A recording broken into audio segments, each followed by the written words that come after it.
Hi guys! Welcome Golden Manok and William Farms. Sa Lao to guys, Cebu. Ito yung dragon fruits nila. Namasyal po kami sa mga nila, taniman. Hi sir! Shout out sa iyo sir. Thank you so much sa pag namin pasyal sa inyong farm. Maraming pong salamat. Hi sir! Shout out sa inyo. Shout out po sa misis ni Sir. Ang gwapo po ng asawa niyo, ma'am. Shout out sa inyong lahat. Dito kami sa farm ng William Farms. Ang ganda po ng mga nila, dragon fruits. Malawak po tong nila, kalupain, pero ito lang muna yung ipapakita ko. Puro mga dragon fruits lang muna. Yan. Ang dami po nilang dragon fruits. Parang ang lawak. Nasa baba pa rin yan. Naglakad-lakad kami dyan sa kanilang mga taniman. Alam nyo ba guys, ang itanim nito, lang siya, yung para siyang saha. Paano ba yan sa Tagalog? Para siyang puno lang din na maliit. Ganyan, tatanim ng ganyan. Ang galing nga ang daming bunga. Dinisplay nila doon sa bungad nila.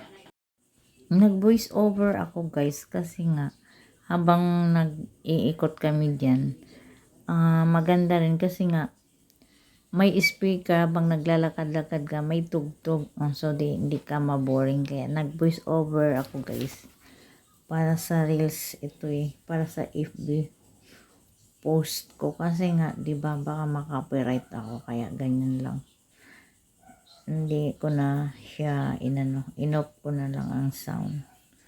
Nag-voice over na lang ako. Ang lawak po ng nila. Lakad-lakad kami dyan sa nila, taniman ng dragon fruits. Marami po silang ang tawag nito, mga pananim, mga prutas sa gilid. Yan. Pero dito kami sa dragon fruits, nag-ikot-ikot. Dito kami sa lalim ng puno kasi ang init. Ayan. Ito naman sa kabila. Kabila pero sa kanila pa rin. Parang may kalsada siya sa kabila, tapos dito sa kabila. Ayan ang laki ng mga dragon fruits. Ayan, na. Inarbis ata nila lahat, tapos na mulaklak na ulit din. Welcome, William Farms. Ganyan, ang ganda.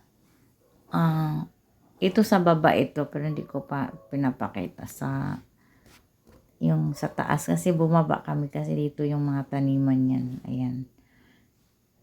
Nakita ko lang, kasama ko si Eros. Ayan po yung dragon fruits na harvest nila. Ayan.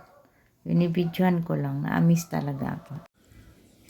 Hi guys! Dito kami sa farm. Yan no. Pasyal kami sa farm. Ang daming bayabas guys. Bawal ka mag-pick up. Bawal ka mag... Tawag nito? Tawag nito? Ha? Ano sa man ha? Kayo dito sa... Asan yun?